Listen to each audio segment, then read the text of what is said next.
कि ये सच्चाई मैं गारंटी देता हूँ आप नहीं जानते होंगे, ये आपसे हमसे छुपाई गई है। मैं कभी भी अंग्रेजी हुकूमत के खिलाफ कभी कुछ नहीं बोलूंगा। जो काला पानी का टॉर्चर था उसके आगे सावरकर टूट गया। तो कांग्रेस को सपोर्ट छोड़ना पड़ेगा, आपको बीजेपी को सपोर्ट करना पड़ेगा या फिर देशभक्त, लेकिन वो गद्दार भी नहीं है। ये सब सिचुएशन के ऊपर है, ये बात आधी सच है। इस बुक को पढ़ने के बाद मेरी ये समझ में आया कि सावरकर एक गद्दार था या फिर देशभक्त। करके ये सच्चाई मैं गारंटी देता हूँ आप नहीं जानते होंगे, ये आपसे हमसे छुपाई गई है। तो अगर आप सच जानना चाहते हो, हिस्ट्री में इंटरेस्टेड हो, तो आप इस वीडियो को पूरा देखना। यहाँ पे सावरकर के बारे में लोगों की दो राय है। जो बीजेपी और आरएसएस के सपोर्टर हैं वो ये मानते हैं कि सावरकर एक देशभक्त था, और जो लोग बीजेपी और आरएसएस के विरोधी हैं वो ये मानते हैं कि सावरकर एक गद्दार था। अब ये यहाँ पे अपने अपने नजरिए की बात है कि आप किसको कैसा समझते हैं, और गद्दारी की और देशभक्ति की क्या परिभाषा है आपकी नजर में। तो ये तो मेरा नजरिया है, मैं अपना नजरिया बता रहा हूँ कि मुझे इसमें क्या लगा कि वो गद्दार था या फिर देशभक्त। और ये बात आधी सच है कि वो गद्दार था, और ये बात आधी सच है कि वो एक देशभक्त था।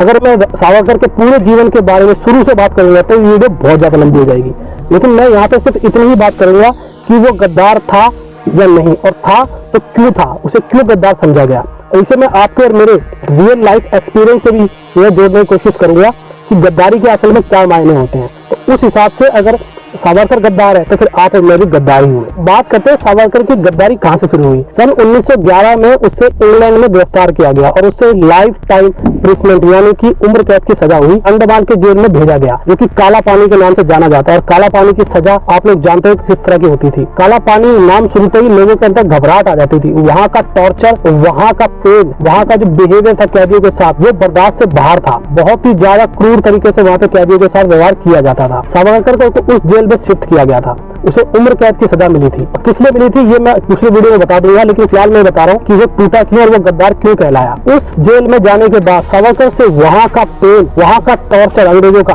बर्दाश्त नहीं हुआ। 6 महीने तक उसने जैसे तैसे वहाँ पे काट लिए, लेकिन अब उसको समझ में आ गया कि मैं यहाँ पे ज्यादा दिन नहीं रह पाऊंगा।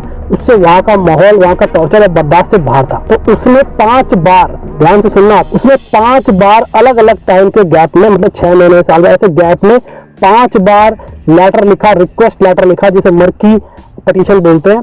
उसने ब्रिटिश गवर्नमेंट को लिखी कि उसे रिहाई दी जाए। और रिहाई में उसने क्या लिखा, किस शर्त पे रिहाई मांग रहा था।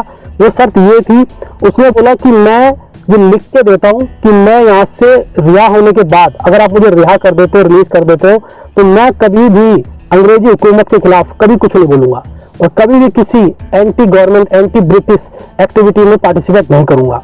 ये मैं लिख के देता हूँ, ठीक है, और जो आप मुझे बोलोगे मैं यही करूंगा। उसने ये पिटीशन दी, लेकिन उसकी पिटीशन पहली बार रिजेक्ट कर दी गई, दूसरी बार रिजेक्ट हो गई, तीसरी बार, चौथी बार, 5वीं बार जाकर के उसकी पिटीशन पे विचार किया गया और अंग्रेजों ने उसको 1924 में रिहा किया जेल से। और इस शर्त पे सावरकर को रिहा किया गया कि वो रिहाई के बाद कभी भी किसी भी एंटी ब्रिटिश, एंटी गवर्नमेंट उस टाइम की, उसके खिलाफ कभी किसी एक्टिविटी में पार्टिसिपेट नहीं करेगा और वो कहीं भी स्टेट से बाहर जाएगा। रत्नागिरी डिस्ट्रिक्ट में उसे जो है उसकी फैमिली के साथ रखा गया और बोला गया कि यहाँ से वो बाहर भी नहीं जाएगा डिस्ट्रिक्ट से, और कभी किसी जाना पड़ गया किसी जरूरी काम से उसको, तो उसके लिए वो यहाँ से परमिशन लेके जाएगा।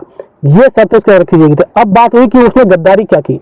गद्दारी इसने ये की कि वो टूट गया, उस जो काला पानी का टॉर्चर था उसके आगे सावरकर टूट गया।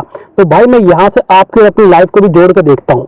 जैसे छोटा सा एग्जाम्पल देता हूँ, रिसेंट का नोएडा में एक रोड एक्सीडेंट हुआ था सेक्टर 150 में, जिसमें पानी में डूब के बंदे की मौत हो गई थी कार के साथ। युवराज मेहता उसका नाम था। जब वो हादसा हुआ तो उसके फादर का वीडियो सामने आया था तुरंत उसके बाद, और उसके फादर ने प्रशासन पे आरोप लगाए थे लापरवाही के, तरह तरह के। लेकिन उसके कुछ दिन बाद जब कार्रवाई की गई पुलिस प्रशासन की तरफ से, तो तुरंत उसके फादर का एक वीडियो और आया 4-5 दिन के बाद, जिसमें उसके फादर जो है प्रशासन की तारीफ कर रहे हैं, उनकी गलती नहीं बता रहे हैं। तो ऐसा अचानक से बदलाव कैसे आ गया, जबकि उनके बेटे की, खुद के बेटे की मौत हुई जो कि जवान था, 27 साल का था। उनका बयान बदल गया। कैसे बदल गया आप ये समझ रहे हैं आप, ठीक है। इसी तरीके से आप अपने आप को रख लो और मुझे रख लो। अगर आपके ऊपर कोई दबाव बनाया जाए और आपके गन पॉइंट पे आपको बोला जाए कि आपको ये काम करना पड़ेगा, या आपके किसी फैमिली पर्सन को गन पॉइंट पे रख लिया जाए और बोला जाए कि आपको ऐसा करना पड़ेगा नहीं तो आपके फैमिली पर्सन को शूट कर दिया जाएगा, तब आप क्या करोगे। आप कहीं ना कहीं टूट जाओगे कि आपको फिर क्या लेना, देश से, दुनिया से फिर आपको कुछ नहीं लेना। या बीजेपी को सपोर्ट करते हो या फिर आप कांग्रेस को सपोर्ट करते हो और अगर किसी ने आपको गन पॉइंट पे बोला कि आपको जो है कांग्रेस को सपोर्ट छोड़ना पड़ेगा, आपको बीजेपी का सपोर्ट करना पड़ेगा, या फिर आपको बीजेपी का सपोर्ट छोड़ना पड़ेगा, आपको कांग्रेस का करना पड़ेगा, तो आप क्या करोगे? आप बोलोगे भाड़ में जाए कांग्रेस, भाड़ में जाए बीजेपी, मुझे मेरी जान प्यारी है, मुझे अपनी फैमिली प्यारी है। तो आप लोगों के लिए नहीं लड़ोगे, आप उस टाइम पे कॉम्प्रोमाइज कर लोगे। सेम यही परिस्थिति, यही कंडीशन सावरकर के साथ हुई थी कि उसने जो है जब देखा कि ये टॉर्चर जो वहां पर हो रहा था उससे देश आजाद होने वाला नहीं था, उसके टॉर्चर से, तो बेकार में वो टॉर्चर सह के कोई फायदा नहीं था। इतनी गंदगी थी वहां पे, सफाइयां नहीं होती थी, गंद पड़ा रहता था रूम में, उसी रूम में रखा जाता था, कीड़े मकोड़े घूमते थे, चूहे घूमते थे बड़े बड़े, और उसी रूम में काल कोठरी में वो रहते भी थे। ना नहाने को मिलता था, ना धोने को। सड़े हुए कैदी आपस में एक दूसरे को देखते थे।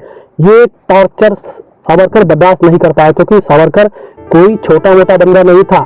मैं आपको ये भी बता दूं, ये बात भी आपसे छुपाई गई होगी कि सावरकर लॉयर था पेशे से, वकील था भाई साहब, ठीक है। तो वकील लेवल का बंदा कैदियों के साथ कीचड़ में, गंदगी में, कीड़े मकोड़े में भाई साहब टूट जाता है बंदा, तो वो टूट गया, और इसके टूटने से आजादी का कोई लेना देना भी नहीं था।